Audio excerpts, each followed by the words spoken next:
You are listening to the Real Men Feel Show with Andy Grant. Real Men Feel encourages men to allow and express all of their emotions. Despite what you may have been taught, all emotions do serve you. Real Men Feel is committed to engaging in discussions that most men aren't having, but you don't need to be a man to join us. The Real Men Feel Show is produced weekly for your growth and enjoyment. Listen to us on podcast platforms including iTunes, Google Play, Stitcher, and many more. You can also watch the show on YouTube by visiting realmenfeel.org/YouTube. Come back often and feel free to add the podcast to your favorite RSS feed or subscribe on iTunes by visiting realmenfeel.org/iTunes. You can follow us on Twitter at realmenfeelorg and at facebook.com/realmenfeelshow. All links mentioned in each episode are in the show notes found on the blog at realmenfeel.org. Real Men Feel is brought to you by the Good Men Project. Visit goodmenproject.com for more of the conversations no one else is having. Your reviews, comments, feedback, and participation are welcome during the live show and anytime in our Facebook group, on Twitter, or at realmenfeel.org. Now, let's get into this week's show. Hello, and welcome to another edition of Real Men Feel. This is your host, Andy Grant. And I've often said that my favorite types of episodes are when a man joins me and shares his personal story and how he's serving others. And that is definitely what we have in store for you today. My guest today is coach, mentor, speaker, and U.S. Marine veteran, Buddy Carchide. So welcome to the show, Buddy. Thank you, Andy. I appreciate this opportunity. Thank you. And you were on the show once before. It was when we did a special around the election of having Trump guys who are Trump fans come on and speak about that, because I didn't realize it, but guys were saying that it was hard to publicly support Trump without taking a lot of grief. Absolutely. And is it still that way? I think so. Yeah, for the most part. Cool. All right. So we're not talking politics tonight, or I don't think so. Maybe we will. But that's when I first met Buddy, and following him on social media, and I've been really impressed. For once again, he's not the person I assumed because he was a Trump fan. And I see him with lots of motivational and encouragement and sharing of himself and being authentic and vulnerable. So that's really why I wanted to have you come back and talk about that and share what you're up to. So your website's called Buddy Your Buddy, and that's kind of your movement as well. Yes. Yep. So could you what exactly does that mean to you? Well, it's just a play on my name. Obviously, my God-given name, if you will, is Buddy. So, and everybody calls me Buddy, whether they realize it's my name or not. And the ironic thing is, people use that term with other men all the time. Hey, thanks, Buddy. Hey, thanks, Bud. And so I just played it off as Buddy Your Buddy. We're all one people, so we're all buddies in this world, if you will. So, just a catch. Cool. And have you always been everybody's buddy, or is this changes through your life that have been brought that out, or what? No, I, like any other young man, I felt like I had something to prove. So I wasn't always the nicest or kindest from what I remember or what I hear, of stories when I ask other people, because I do have some memory block and stuff like that. So when I ask people, some people, oh, you were a nice guy. And then other people was like, oh, well, you weren't such a nice guy. So I assume it's just through evolution that I'm where I'm at now. So. Cool. And was there one specific life event that got you to kind of focus on buddying up and being kind to people? Actually, it was actually the Marine Corps. When I served overseas, I saw how the other half of the world lived. And it was quite saddening to me to know that people didn't have the luxuries that we have. Buildings riddled with bullet holes, people starving, people with no fresh water, people who couldn't help themselves, nevertheless help anybody else. And I think that was really the turning point for me when I got home in 2001. So is that something that really gave you a new level of appreciation and gratitude for everything that we all have here in the United States? Absolutely. It's seeing is believing, as they say. So when you see firsthand how other parts of the world live, you tend to be grateful that you're born in a country where you do have opportunity, and there are people out there protecting and serving and making sure you have those opportunities. So Cool. And while you were serving, was it okay, encouraged, or frowned upon if you showed compassion or concern about any of the people that you were meeting while you were serving? Well, I was specifically overseas for peacekeeping, so it was really all about compassion and understanding. And so for a Marine, that's important, because we can't always be that rough and tumble warrior killer type person. So when you go to a place like Kosovo or whatever, which is where I served, we had an opportunity to be kind and to be generous. So cool. And was that well received by the locals? Absolutely. They really appreciated us not only being there, but if we had food, we had candy. The whole unit knew they were going over there, so we brought tons of stuff. So there was always something to hand out, whether it was something from our own person, or sometimes we got bags of candy and all kinds of mail that we would share. We call it Pogie Bay in the Marine Corps. We'd share all of our candy and our gum and everything else with them and stuff. It was pretty fun. Cool. And it's nice to hear that there is that element of fun and connection, and with being placed and serving in some far off land. That's yeah. Cool. And one thing, I think I read this on your website. It's one way that you describe yourself is that you're a simple guy fighting the good fight and enjoying the grind of everyday life, helping people through affirmation, enthusiasm, motivation, and support. And I love that you do that, but I want to point out that's more than a simple guy, right? Right? Because the average person necessarily doesn't go out of the way to do that. So I just wanted to call that out and commend you. And thank you. And that you're not the average guy. You're not the simple guy. And I just wanted to take the chance to really call that out and let you know that's I appreciate that. my interaction.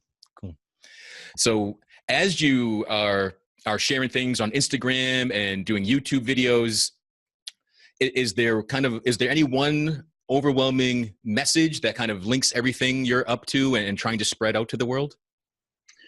I'm just trying to enlighten people, empower people, and then encourage people. I want to be your biggest cheerleader so that you can turn around and do the same for somebody else. It's very hard to give something that you've never received. So if you've never had someone open a door for you, you would never know to open a door for somebody else. And it can be very simple, as buddying up is just opening a door and holding a door for somebody. We're all in a rush, but to wait 5 seconds for somebody who's walking behind you, I don't think it's a lot to ask of people, and I just try to show that through everything that I do. I fail sometimes, obviously, but I try to do my best to be the best version of me that I can be. So, yeah, I mean, I think that's all anyone can ask of themselves or anyone else. Just do your best. Exactly. Yeah. And our best is going to vary moment to moment, day to day. Right? Absolutely. Based on how good we're feeling. Have we had enough sleep? Have we exercised? Are we feeling, good physically, mentally, spiritually, and emotionally? So we all need to give ourselves a little bit of slack that, my best today didn't match my best last week and things like that. Absolutely. Yes. Cool. So are most of the things you share kind of, for lack of a better term, like a random act of kindness to encourage other people? Is that the sense of buddying up with people? Absolutely. I replaced paying it forward with buddying up, because a lot of people get in this notion that paying it forward means you get to receive something in return at a later date. And we shouldn't think that way. We should just think from the kindness of our heart. So I say buddying up, because there is no expectation that down the road you're going to get something from that person or somebody else. We let karma handle that. I call that the boomerang theory. When you throw something out, it's expected to come back. So when you put the word love on a boomerang and you throw it out, it comes back to you. Unfortunately, if you put negative words like hate or whatever out, and it comes back to you as well. So I don't look at anything as paying it forward. Just buddying up, and everything else takes care of itself when you show kindness and gratitude. So Cool. So when did you start sharing this message with the world? well, I've always introduced it into all of my coaching, whether it was coaching sports, or I used to do a lot with the Boys and Girls Club here in my town. So I've always worked with families and the youth, helping mentor and guide risky behavior kids and their families and stuff. So I've always introduced this, but it wasn't until a couple of years ago that my best friend said, "You need to be sharing your stories with the world." And at first I took it as a joke, like, oh, here we go, you know? And then I sat down one night and I was talking to a good friend of mine, and he said, yeah, you need to do something with this. People need to hear your message. And the more I talk now, the more comfortable I get with it, but the more it's actually received as kindness and not the thing that I don't like, the look at me's, the ego part of it. So it's been about a couple of years now that I've been really pushing this and talking. And cool. Yeah, you had mentioned that earlier when we spoke about doing the show, that you don't kind of share everything that you do because you didn't want it to be about you. Right. Like like even the main page of my website, there's no pictures of me, because I don't think it should be about me. I think it should be about society, humanity, human beings. So I try to not put myself out there as much as I can. I have to when I'm speaking in a video, or if I'm speaking or presenting, for any of the organizations that I speak for, or companies or whatever. But for the most part, I try to keep myself out of the spotlight. I have a ton of stuff I would love to do. I just don't want to be the center or focal point of it. I want to present the message without presenting me for, the pat on the backs kind of person. I don't receive that kind of stuff very well for some reason, but so yeah, I try to keep me out of it. All right. So what sort of feedback have you received, or what different experiences in your life have boomeranged back to you? Well, I speak and I present for NAMI, which is the National Alliance on Mental Illness. So I've had a great opportunity with them. I've got to speak at Plymouth State, UNH, the Suicide Prevention Conference. So I've gotten to do a lot of great things with them, and that has led to other great things. So it's just been a crazy journey. It's opened up a lot of different things, and obviously I get to be here with Andy Grant tonight. So cool. So when you're speaking with NAMI, are you speaking about your own personal history with mental health, or? Yes, exactly. And that's really what started this mission, was me sharing my story, hoping that it would resonate with somebody, whether they're affected or they're caring for someone who's been affected by a mental health condition. So that's pretty much how all of this actually started. So give us a bit of that backstory. At what age were you? Was this pre-service or as an adult, or?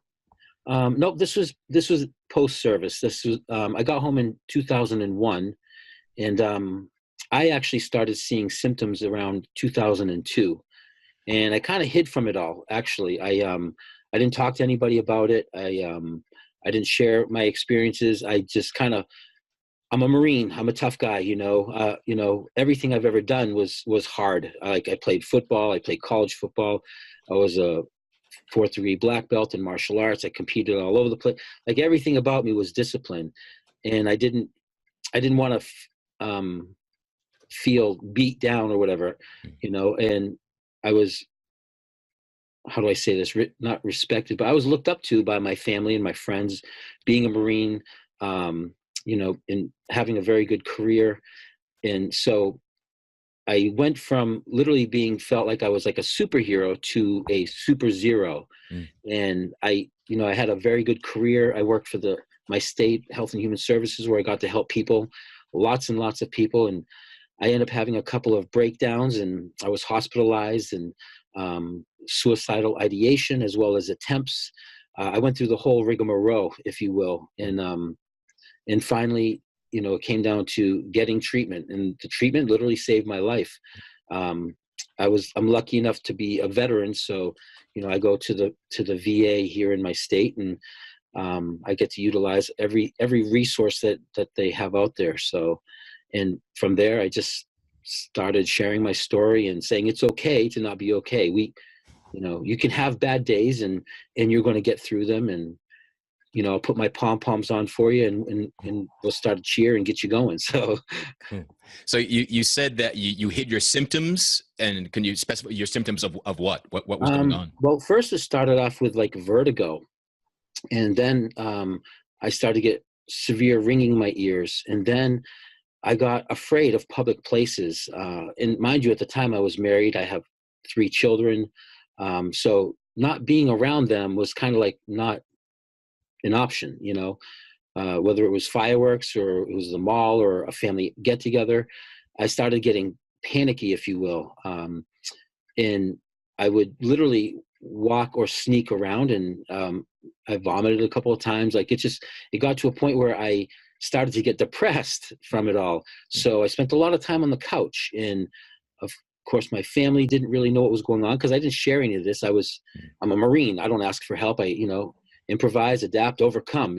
Big tough guys aren't supposed to have these kinds of issues. And then it just turned into counting and cleaning and washing hands, and it just escalated from there. So I was diagnosed with anxiety, depression, PTSD, and obsessive compulsive disorder. So, and then of course from that became insomnia and sleeping disorders and all kinds of stuff. So all the fun things. Yeah, it was a good time. and so prior to coming home in 2001, you had not had any experiences with depression or anxiety? No. I was a pretty happy guy, and even through those symptoms, I was a pretty happy guy. I liked to clown around and goof around and crack jokes and have fun, and I was pretty outgoing. Didn't really like missing any events. I wanted to be around my family and my friends, and that was what kept me together, if you will. But something clicked somewhere, and I'm not sure why, but now I'm on the up and up, and now I'm able to cope, and I have a big toolbox just full of tools that I can use to get through my day now. So cool. And I just totally lost my question. Fun. That happens. Yeah. I do it all the time. The memory thing for me is gone. So, oh my Lord.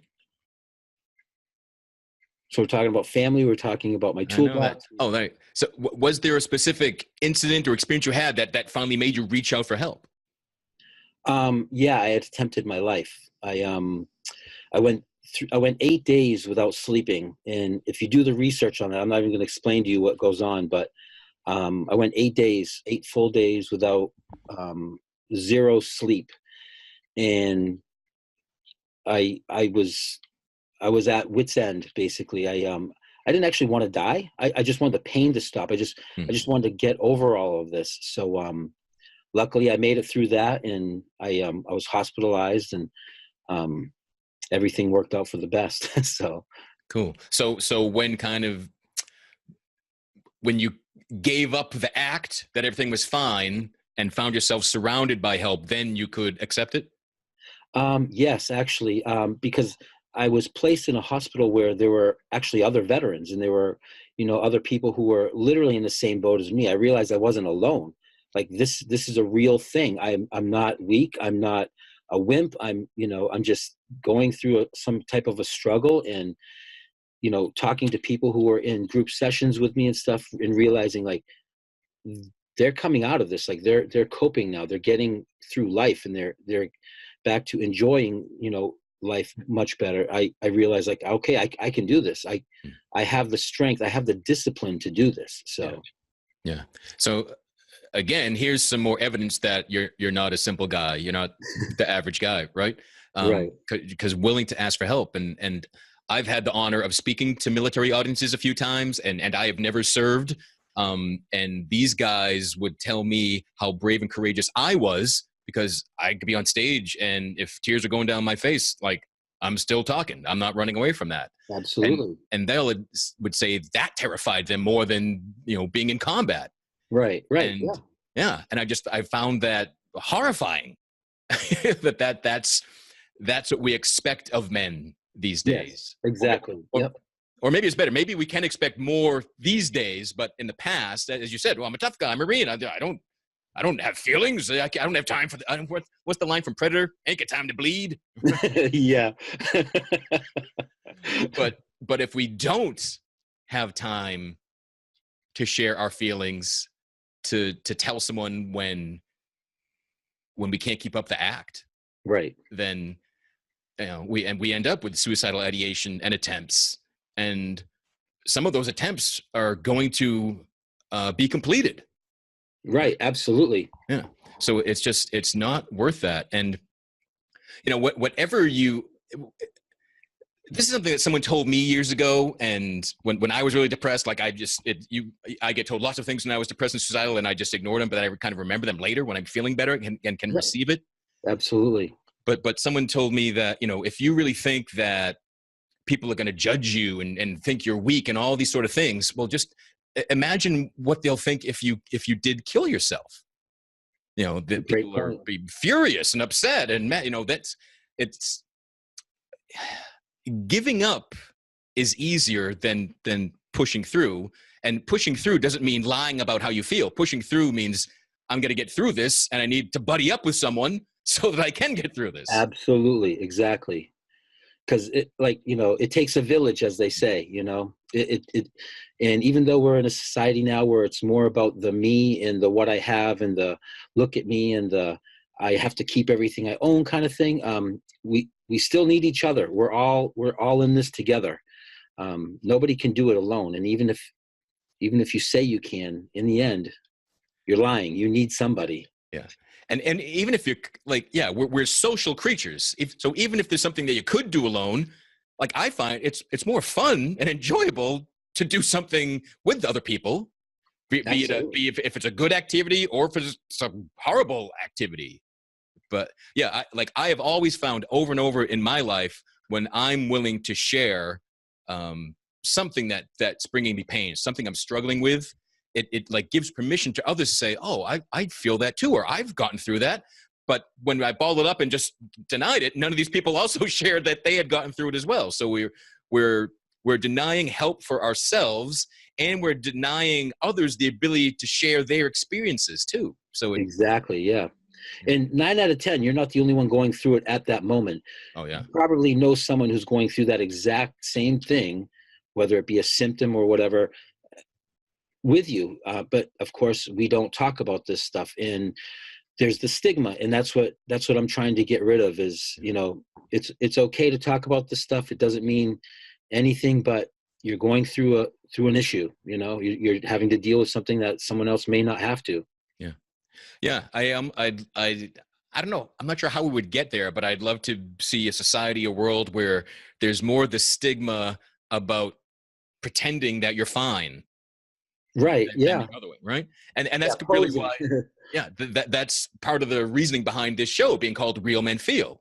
Right. Like what if Marines and tough guys meant, oh wow, he's willing to cry. He's willing to tell me that he's having a shitty freaking day. Like, what if that was seen as being tough? Because as we talked about, sometimes the bravest thing you can do is ask for help.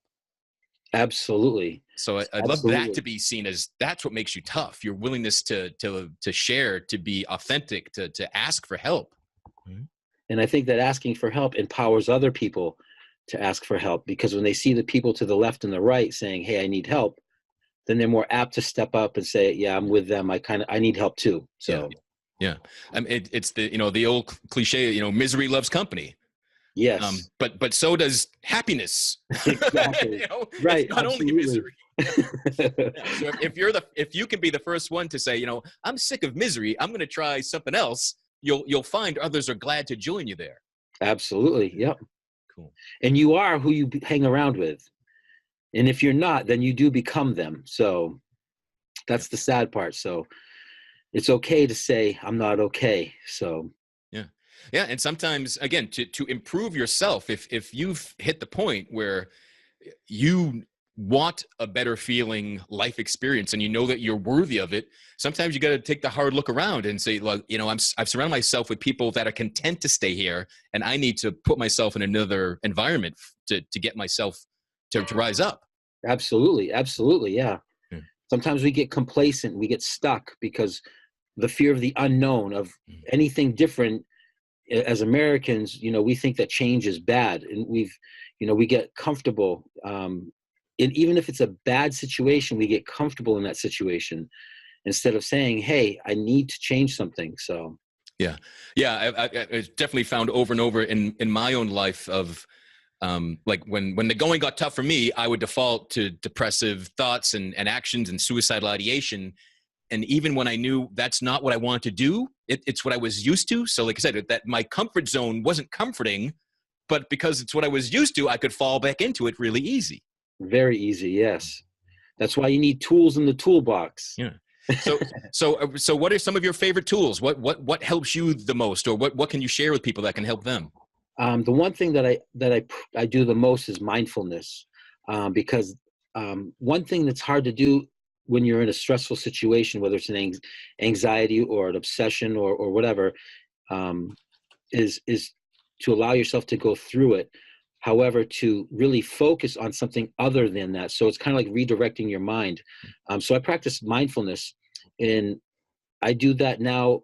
I'm actually at a point where I can do it even when I'm walking, which I'm very excited about, because it's taken me probably 3 years to get here, but I can actually do it now where I'm walking. So I can focus on whether it's the clothes, how they brush across my body when I breathe, to the different temperatures, like hitting my face versus the back of my neck when you're walking in the wind, to how one hand feels closed and the other is open. So mindfulness is probably my favorite thing to talk about with everybody, and I help a lot of people get through the mindfulness practices who are beginning. That's the easier part to talk about. The second thing I like to do is I count everything, especially like corners. And for the longest time, it used to bother me. But then going through therapy and everything else, I've learned that it's actually comforting. It actually allows me to focus on something other than the fear or the worry or whatever. So I actually now embrace counting as like one of my avoidance healing kind of mechanisms. So, and then the other thing I do is I make sure that I take plenty of time for me, quiet time. I shut everything off. I just sit in silence, and I just kind of like go through my thoughts as to what is real, what is not real.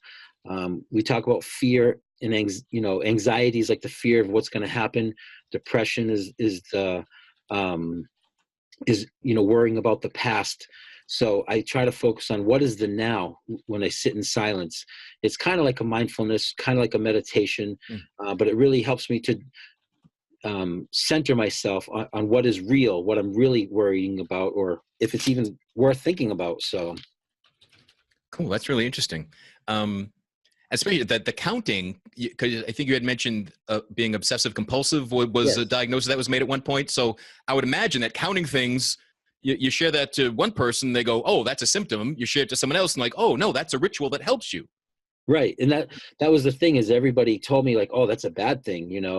And then after talking about it with my therapist and everything else, why change? He said, just why change it? Just embrace it. Use it as a tool to help you get through. Like I have a lot of trouble walking through like crowded stores, like, Targets and Walmarts and, Shaw's and Market Basket or whatever.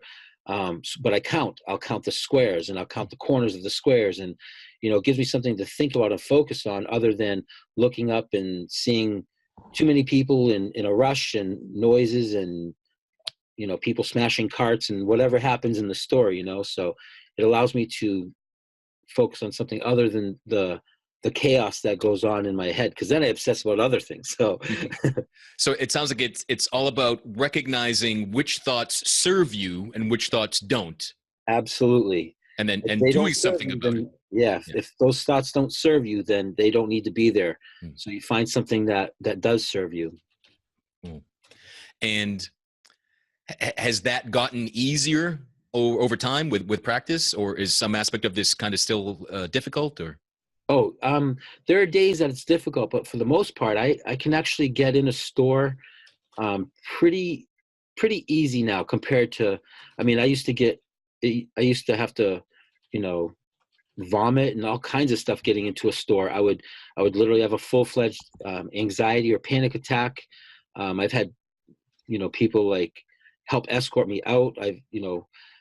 So yeah, now I can get in there pretty much, you know, safely and get what I need to get. And I'm a guy, so I have things on my list. I go get them, and I'm not a shopper. I don't walk around and look at everything and touch everything. Mm. I get in, I get out, and I can do it now pretty good. I've come a long way, that's for sure. cool, cool. So and you own your own store. Yeah, I have a small thrift store. Yep.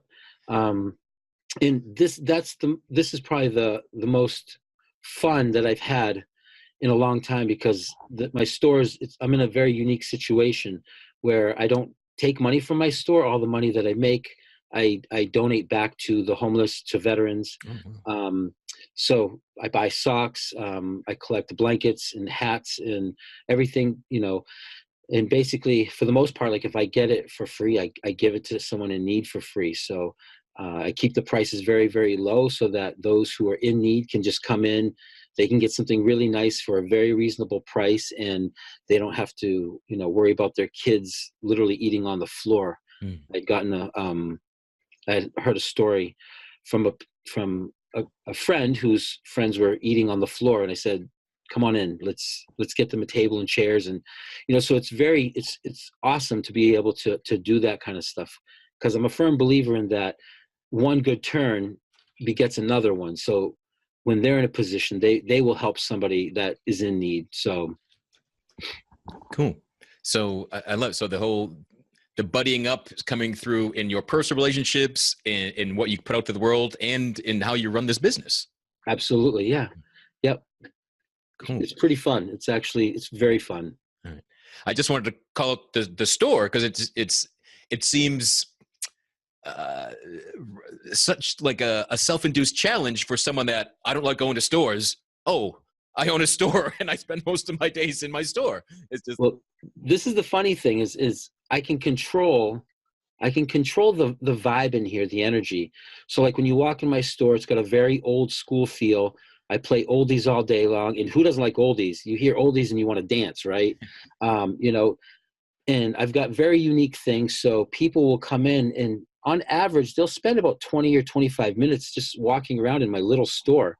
But it's never like a dozen people. It's, 2 or 3 people max at one time. So it's helped me and allowed me to get back into the community in a controlled environment where I don't feel stressed and I don't get anxious, and I'm not running to the bathroom every 5 minutes kind of idea. So it's exciting to be here. So I've been doing it for about a year and a half now. oh, cool. Well, let's go all the way. Give a shout out. What's the name? Where are you? It's called South Main Cash and Carry. It's here in Concord, New Hampshire. It's South Main Street. I'm next to Strings and Things, which has been here for years. So, but right now I'm doing a thing where if anybody is financially struggling, if you want to come in, all of my stuffed animals are free. All of my Beanie Babies are free. All of the kids' toys are free. And some stuff I still literally, they're brand new. They're in packages because people donate to me to help my cause. So, as well as, I give away blankets and socks and hats and mittens and gloves to the homeless and stuff. So, Wow. so yeah. That's, I have never, like I've seen the Salvation Army and Goodwill stores. I have never come across a private person running a nonprofit store like this. So cool. Yeah. It's just, a lot of people need help. And when I needed help, I was very fortunate and very lucky to have people help me. So again, it's about buddying up. It's just about helping those that need it, you know? Cool. So as you had your own experiences of and willingness to receive from others and felt how good it helped you being supported. Absolutely. It's allowed you to, again, now go forward and do that for others. Absolutely. Yep. Right. Yep. All right. And if you had stayed just this closed-minded jarhead, you never would have dared receive help, and now you wouldn't be helping others. I probably wouldn't be on this earth. Yeah. So if I didn't receive the help, if I didn't hit rock bottom, as they say, yeah. So cool. Well, I'm glad you hit bottom, and it was a bottom that you could get off of. Exactly. Me too. Yeah. Cool. When people visit your store, are they aware of the way that you operate? Yeah, I'm very open here. Like when it comes to the prices and stuff, people love to haggle, you know, people love to barter and dicker and trade, and you know, so that's the fun of it. But you know, if they don't know like how I operate, I usually try to explain to them, like, you know, if you can't handle $40 for this kitchen table, like, you know, we can work something out, you know. So but I try to keep myself, again, out of the limelight per se, and just really try to focus on the good parts of it, the helping the people, and, you know, not getting the pats on the back. I try not to, I don't know. I feel weird when people, you know, praise me or because I don't think it's a lot to just be a kind person, to be a caring person. So. Yeah, I mean, it's not a lot, but it's unique. So I think that's it. So it's, again, and I'll go back to a comment I made earlier. Like, I would love you to recognize that you're not simple. You're not the typical guy.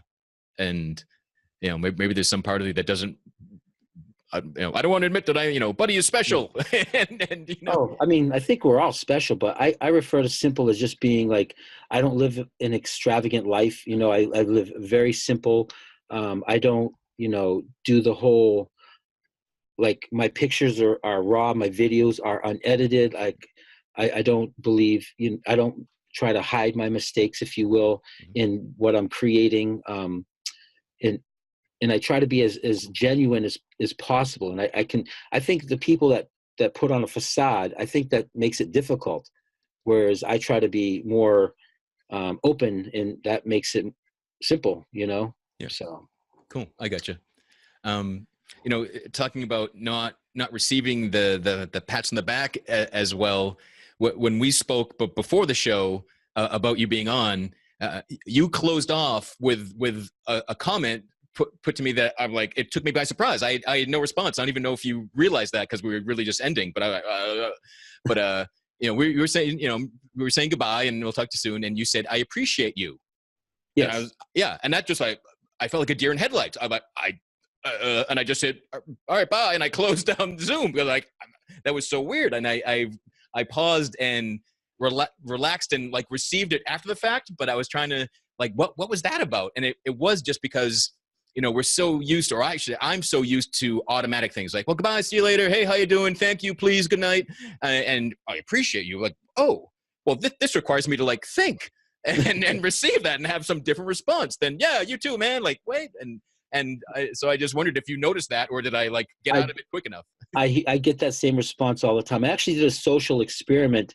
And I think I posted it on YouTube and everything else, where I go around and I change verbiage just to see how people will react.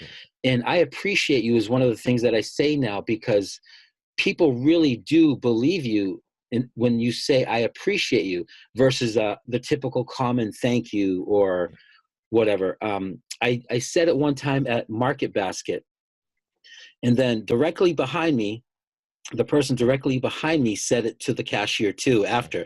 And I just smiled. I was like, this is so cool. Like, I threw something out there and it literally stuck in someone else's head. And then, you know, I go to the same Dunkin' Donuts by my store every single day. And of course they know my coffee, they know my sandwich and all that other stuff. But they all say it now. Everybody, they all say, I appreciate you to customers. And it's just funny. Like, it literally takes something that small, something that minute to literally change the way somebody thinks or feels for the rest of that day. And I think that's important. I think it's important to do that for people. Yeah. Yeah. I have a verbiage exercise I play with when I teach classes or speak as well. And it's around, I ask like, well, when someone says thank you, what do you say? And these days, a lot of people are like, no problem. Or if you're well-trained, you say you're welcome. Right. Yeah. So I was going to make people think when someone says thank you to you, say, oh, my pleasure. And that makes what? And it makes a person kind of, if first you notice, are they listening to anything you say? But then just my pleasure spices up enough to really, and it's often conversations come out of it. Or again, you realize that people are just unconscious and not listening anyway. Exactly. But, yeah. Or you can fool them and say, when they say thank you, say, no, thank you. And then their jaw drops like, what are you talking about? What, me? Thank me? Yeah. What did I do? What? Yeah. Yep. So cool. It's fun. Like it's very fun to see how something so simple can change a mindset. And it just starts like a little fire, like in somebody. So yeah. There's another one. So often people say, hey, how you doing? And they don't really mean it. They're not asking. Right. It's just passing you by. So this came from a positive psychology professor I had. Like, how you doing?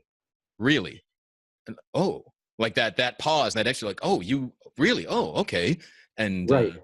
And again, just communicate to someone that, no, I'm not just ignoring you like dust in the wind. I'm like, hey, I want to know, how are you? Because people generally, they're too busy to really be concerned about how someone's really doing. I do the same thing sometimes. I'll be like, how you doing today? Oh, good. No, really. Like, how are you doing today? Oh. So that just changes the whole conversation. So then my store becomes like a group session or a therapy session, and people are sitting on the couches and we're all sitting around crying and sharing stories and becoming better versions of ourselves. Yeah, it's hard to put that on a store name. Yes. Yeah. Yeah. That's funny. Yeah, I recently I had asked a friend of mine how they were doing, and they told me all sorts of story, like days and weeks before. I was like, well, that's nice, but how are you doing? I didn't say, tell me all the things that went wrong the last week. Right. How are you doing? And like, and yeah, we can all be as society almost like just addicted to drama and to story. Yes. And unless it's pointed out, just like, oh yeah, I don't like that. Why do I keep telling that? Or I don't like how I feel. Why is that? Why am I sharing the thing I don't like when everyone asks how I'm doing? As opposed to saying, I just got to haggle a kitchen table down to $10 at this great store. Yeah, exactly. Exactly. Awesome. So where would you like to see Buddy Your Buddy and Budding Up? What's your kind of dream for where this goes? Your website, your movement, your cause? Honestly, I would just like it to become just like a household term, if you will, or a household philosophy, like where people are not asked to hold doors for people or asked to say please or thank you. Some of the simple things that make life enjoyable. I want to speak. I want to travel and just speak to as many people as I can, whether it be about my mental health issue and in my story with that, and encouraging others to be able to move forward and live a healthier, happier life. And at the same time, encouraging people to just buddy up, just to be there for people. And just so you can buddy up strangers. Doesn't mean you truly have some lifelong relationship. It's your best friend. Or it's more like treat everyone like they're your best friend, perhaps. Exactly. I did another social experiment because in my town we have a lot of homeless people, and they're looked down upon and they are shunned, and they're judged, and I happen to know lots of them. They actually look out for me. They're great people. But I did an experiment one day where I would stand next to or walk by a homeless person. I would say hello to them, and their faces would drop. They couldn't believe like I was acknowledging them or asking them how they're doing. And then I would pay mind to how people looked at me because I was talking to, someone who was less fortunate than myself. And I realized, like, if all we do is we show a little compassion and a little understanding, and you don't have to know the person to be a decent human being, we can literally change the world. We can literally change the way we live. And I think that brings peace to everybody. So cool. Yeah. Let's keep that infection of kindness and peace flowing through everybody. Yeah. Yes. Beautiful. So what's the best way people can see all your social experiments and learn more? Well, I'm all over the place, but basically the easiest way to find me is buddyyourbuddy.com. It's all one word. All my social media is up there. I blog a little bit. I write a day-to-day here and there. I'm trying to keep up with it. It's just learning the whole website thing and, trying to maneuver through that. For me, it's a circus. It's a lot. But my Instagram does very well. People seem to like that the best. The short videos, some of the pictures, my day-to-day goofiness, if you will. But buddyyourbuddy.com is probably the easiest way. Cool. Awesome. And is there a site for your store as well? I do have a Facebook page and I do have a .com. The .com, I just basically keep up for hours and phone number and stuff. Facebook, I usually tend to post pictures of incoming stuff or sales, or, if I'm looking for more blankets to donate, that kind of thing. So, cool. Yep. Cool. So do you have, are there any kind of planned social experiments you can give us a little tease on that you've got up your sleeve? Actually, I do. So it's going to entail, I have a thing where I'm, how do I say this without giving it away? I guess not a lot of people will be in the Concord area, but I want to just randomly go up and shake people's hands. And I have an issue with shaking hands. So it's an experiment for myself too. So, but just to randomly shake people's hands and say, I wish you a good day, or I wish you well today, or something to those lines. And I just want to see how people react. If they embrace it, if they fear it, if they like get away from me, don't touch me kind of thing. I'm very interested to see how it goes. So, and when you do that or things like it, are you walking around with a camera documenting it, or you just do it and then write about your experience? How does that work? I've done it both ways, but most of the time I just document it. I keep a notebook, my notepad right there. I just write down, if it was a good experience or a bad experience, or if there's something special about it, I would write it down. So then I can use it in whatever I write or talk about. So cool. But I just put people on the spot and see how they react, because people aren't used to random acts of kindness, Yeah. So yeah, it'll be interesting to see if people are like, what are you trying to sell me? Or, what's the catch here, or something like that. That's what I think is going to happen, is most people are going to be like, I'm like some religion, or I'm, a vacuum salesman, or, whatever. So it'll be pretty funny. Yeah. Yeah. And unfortunately, so many of us, if someone's kind to you, there's got to be some ulterior motive here. Yeah. Yes. Cause that's how we think nowadays. Yeah. Yeah.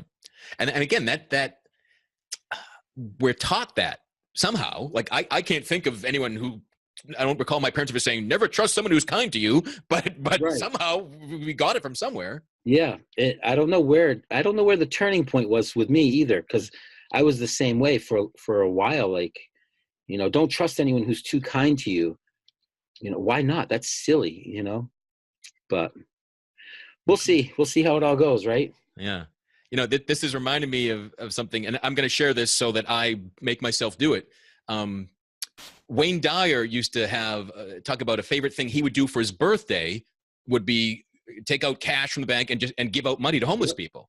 Mm-hmm. And I was like, I want to be in a position to do that. I would love to do that. And he was, he would take out like $1,000 and, give out 20s to people for like all afternoon. And I'm like, so to honor you, to mirror your good work back, to buddy up, I'm going to commit that I'm going to take out a few $100s and go into Boston and just give like $10 and $20 to people that look like they need it. And I appreciate you. That's cool. So, all right. Yeah. And Wayne Dyer is like one of my favorite. I consider him like my mentor, my whatever teacher. I read a lot of him. So yeah, I used to when I first started going to personal growth events and meditating and honoring that I was called to share my story like you're doing because it helps people and it helps me. Right. Absolutely. So I would do meditations and it was called like a future self meditation and see yourself in a few years. And I was like, why do I always see Wayne Dyer on stage? This is like really weird. Then it took me, multiple times to realize, oh, that's me. I'm seeing me on stage. It wasn't Wayne Dyer. Yeah. So he's always felt like a spiritual father to me in many respects. Yeah. Cool. Yeah. I've really plunged into his work, into his writings and stuff. So I take a lot from it, and it resonates with me. So it means something, it's not just reading a book that, in my opinion, like some books I just find waste my time. I don't get anything from it. I'm not one to read to lose my mind and go on an adventure. I want to read so that I can learn and experience, so. Yeah. Right. Get something. Cool. Yeah. It's not work you just read to pass the hours away. It's impactful somehow. Exactly. Yep. Cool. Awesome. Well, wherever you're finding this, if it's on the Good Men Project, if it's on Real Men Feel, if it's later on Facebook, we'll put links to Buddy Your Buddy and all of Buddy's social media places. And certainly if you're in Concord, New Hampshire, visit the store. Yes, please. Visit, sit on the couch, cry, make some donations. I always tell my customers, you don't have to come here to buy anything. You can come here just to chat, and it'll be just as fun. So awesome. Is there any last thing that you want to share with people? Any last buddying up message? Just remember that we're all in this together. We all come from this same place, whatever you want to call it, and that by being kind to others, you're being kind to you. So awesome. Well, I want to thank everyone for listening, joining us. I want to thank you, Buddy, for sharing your past, your present, and your future. Like that. Thank you. Awesome. And again, wherever you are catching this, give us a like, give us a share, a review. Let us know what you want to hear about on future shows. And above all, be good to yourself. Thanks, everyone. Thank you for listening to Real Men Feel. Reach out to us at realmenfeel@gmail.com. Learn more about Andy Grant at theandygrant.com. Until next time, visit realmenfeel.org or the Real Men Feel Facebook group and share what you thought of this episode. Please give this podcast a review on iTunes, Google Play, or wherever you are discovering Real Men Feel. Visit goodmenproject.com for more of the conversations no one else is having.